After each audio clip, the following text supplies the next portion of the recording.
اس جہاز کو لے کے جو میرا سب سے بڑا ایشو ہے ایک وہ ہے، اگر یہ صحیح ایسا ملک ہوتا جہاں انصاف کے تقاضے پورے ہوتے تو یہ اس وقت اتنا برا پھنس گئے تھے. یہ جو جھوٹ بولا گیا، جو کہ ایک سٹیٹمنٹ دی عظمہ بخاری نے کہ یہ پنجاب ایئر کے لیے لیا گیا، ایک تو وہاں بھی کنٹرڈکشن ہے. یہ حکومت کی سٹیٹڈ پالیسی ہے کہ کمرشل آرگنائزیشنز جو ہیں یہ حکومت کے چلانے کا کام نہیں ہے.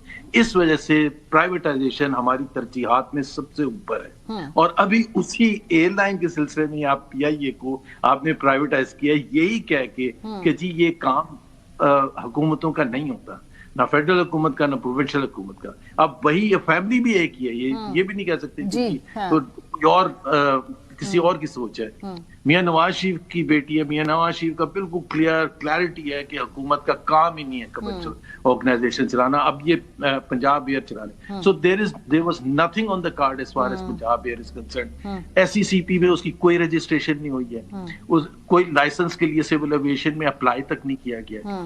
زبیر صاحب میرا سوال ایک ہی ہے، یہ پیسے جو ہے یہ کہاں سے اور کس طرح سے، بیکاز آئی ایم ایف کی بڑی کڑی نظر ہے ہماری سپینڈنگ کے اوپر، اور ہمیں بتایا جاتا ہے کہ جو مڈل کلاس اور جو تنخواہ دار طبقے پہ ٹیکس لگا ہے، کیونکہ آئی ایم ایف کی یہ شرائط میں سے ہم اس کو کم نہیں کر سکتے، بجلی کے اوپر ہم ریلیف نہیں دے سکتے، آئی ایم ایف نہیں مانتا ہے. تو اس طرح کے خرچوں کے لیے یہ گنجائش کہاں سے نکالتے ہیں؟ کچھ یہ 10 ارب روپیہ جی یہ ریلیونٹ ہے ماریا، کیونکہ پہلے جو ہمارے آئی ایم ایف کے پروگرام ہوتے تھے اس میں آئی ایم ایف کی جو تمام فوکس ہوتا تھا وہ فیڈرل حکومت کے اخراجات اور ان کے جو بھی طریقہ کار تھا اس پر ہوتا تھا. لیکن یہ جو present I M F program ہے اس میں انہوں نے اسپیسیفکلی انہوں نے کہا کہ نہیں صرف ہم فیڈرل حکومت کی نہیں بات کر رہے، وی ہیو ٹو انشور کہ آپ کی پروونشل حکومتیں جو ہیں ہر لحاظ سے، چاہے وہ کوئی بینیفٹ دینے کی بات کرتے ہیں عوام کو، چاہے وہ ان کے اخراجات ہیں، چاہے وہ ان کا سرپلس ہے، that is part and parcel of the program کہ جی ہمارا جو فسکل ڈسپلن ہے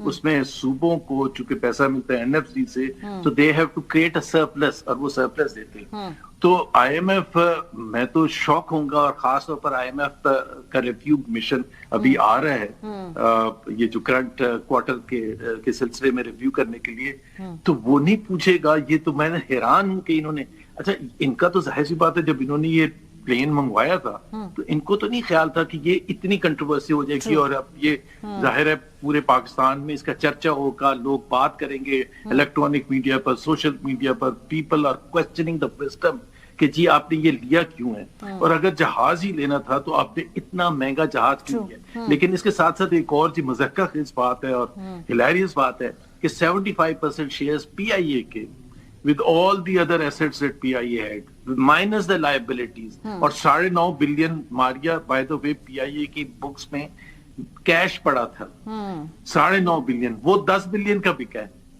75% پی آئی لینڈنگ روٹس ہے لندن کے، نیو یارک کے، یو کین امیجن، جو آج کل مل ہی نہیں سکتے. اور یہ 10 بلین سے زیادہ کیا بائی تو 11 بلین کا تقریباً بنتا ہے. آپ نے ایک اپنے لیے جہاز لے لیا. سو آپ خود بتائیں نا کہ کہاں سے شروع کریں. لیکن میں صرف اسما کے لیے ایک اور بائی دا وے اسما کا یہ اس میں قصور نہیں ہوگا، اسما نے جب اسٹیٹمنٹ دی ہے with the consent of the chief minister کی ہوگی اپنی طرف سے. نہیں سر، لیکن اگر آپ پیکا بڑا لبرلی استعمال کر رہے ہیں صحافیوں کے خلاف تو پھر اکاؤنٹیبلٹی بھی ہے. اگر آپ نے قانون پاس کیا ہے تو اس اکاؤنٹیبلٹی سے سب سے پہلے حکومت کے اپنے ترجمانوں کو گزرنا ہوگا. بسم اللہ الرحمن الرحیم. السلام علیکم ناظرین. نون لیگ کے سابق گورنر محمد زبیر نے آج لائیو شو میں کہا کہ جہاز کی خریداری موجودہ وقت کا سب سے بڑا سکینڈل ہے. محمد زبیر نے آج لائیو شو میں مریم نواز کا مکروہ چہرہ بے نقاب کر دیا کہ کیسے مریم نواز غریب عوام کے پیسوں پر عیاشیاں کر رہی ہے، ملک قرضوں میں ڈوبا ہوا ہے، عوام کو 3 وقت کی روٹی میسر نہیں، اور چیف منسٹر صاحبہ نے اپنے لیے 11 ارب روپے کا جہاز خرید لیا.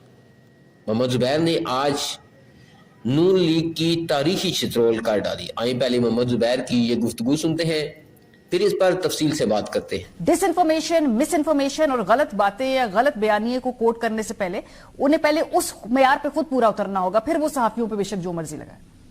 یہ جو پیکا کی آپ نے بات کی تھی، آپ نے کہا اس سے پہلے ایک دفعہ انہوں نے ایک ایسے غلط سٹیٹمنٹ دی تھی، وہ جو گٹر میں ایک انفارچونیٹلی ایک عورت اور اس کے بچہ گر گیا تھا.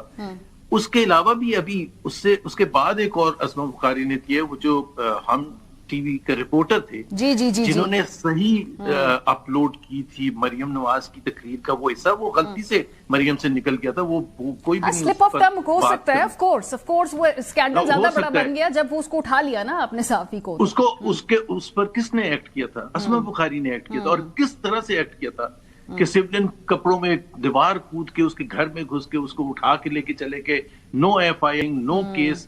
اور پھر جب اتنا ریاکشن آیا، میڈیا کی طرف سے ریاکشن آیا، ان کی مینجمنٹ کی طرف سے ریاکشن آیا، اس سے بڑا سکینڈل نہیں آیا. بڑے بڑے آئے ہیں لیکن اس سے بڑا نہیں آیا. مطلب مذاقہ خیز بھی ہے، ہلیریس بھی ہے، افسوسناک بھی ہے. ہر طرح سے اس کو دیکھے. افسوسناک اس لیے کہ جس طرح آپ نے تمہید باندھی انٹرو میں اپنے کہ کتنی کانٹرڈکشن ہے ایک ملک میں کہ ایک منسٹر پلاننگ آ کے ڈاٹا ریلیز کر رہے ہیں اور جس میں بتا رہے ہیں کہ غربت اپنے ریکارڈ ہائی پر پہنچ چکی ہے، بے روزگاری اپنے ریکارڈ ہائی پر ہے، اور تمام وہ چیزیں، اور انکلوڈنگ پنجاب میں. اور کتنے بچے اسکول نہیں جا سکتے. اسکول اس لیے نہیں جا سکتے کہ ان کے پاس فائنینشیل ابیلٹی نہیں ہے اسکول پر جانے کی. 40% سے زیادہ بچے جو ہیں 5 سال سے کم سٹنٹڈ ہیں، اس لیے ہیں کہ ان کے پاس اتنے پیسے نہیں ہیں کہ وہ لوازمات لے سکیں جس سے وہ سٹنٹڈ نہ ہوں. مطلب پاکستان کے human development indicators are one of the worst in the world, second worst in Asia after Afghanistan. So وہاں تو ایک یہ کنٹرڈکشن ہے ایک عوام کے حوالے سے. اور جس طرح سے جیسے ہم بات کر رہے ہیں اس میں پنجاب میں اور پورے پاکستان میں مزید لوگ غربت کی لکیر سے نیچے جا رہے ہیں، مزید لوگ جو مارکیٹ میں آ رہے ہیں اور ان امپلائمنٹ ہے. سو ظاہر سی بات ہے کہ یہ تو ایک سٹاک ریالٹی ہے اور پاکستان ظاہر سی بات ہے بہت پیچھے رہ گیا ہے. ناظرین، آپ نے محمد زبیر کی گفتگو سنی کہ کس طرح ہماری موجودہ حکومت کو عوام کی بالکل بھی پرواہ نہیں، عوام کے ٹیکس کے پیسے کو کیسے ضائع کیا جا رہا ہے. ہر طرف عوام غربت کی چکی میں پس رہی ہے، عوام پر ٹیکسز لگائے جا رہے ہیں، اور جو پیسہ اکٹھا ہوتا ہے ٹیکس کا غریب عوام کا، اس پیسے پر کیسے ہماری چیف منسٹر عیاشیاں اڑا رہی ہے. اپنے لیے 11 ارب روپے کا جہاز مریم نواز نے خرید لیا. محمد زبیر نے بالکل ٹھیک کہا کہ ان کی اولین ترجیح اپنے بینکوں میں پیسہ جمع کرنا ہے، نہ کہ عوام کی خدمت کرنا. ناظرین، آپ محمد زبیر کی آج کی اس گفتگو کے بارے میں کیا کہنا چاہیں گے؟ آپ اپنی رائے سے ہمیں ضرور آگاہ کریں. نیکسٹ ویڈیو تک مجھے دیں اجازت. اللہ حافظ.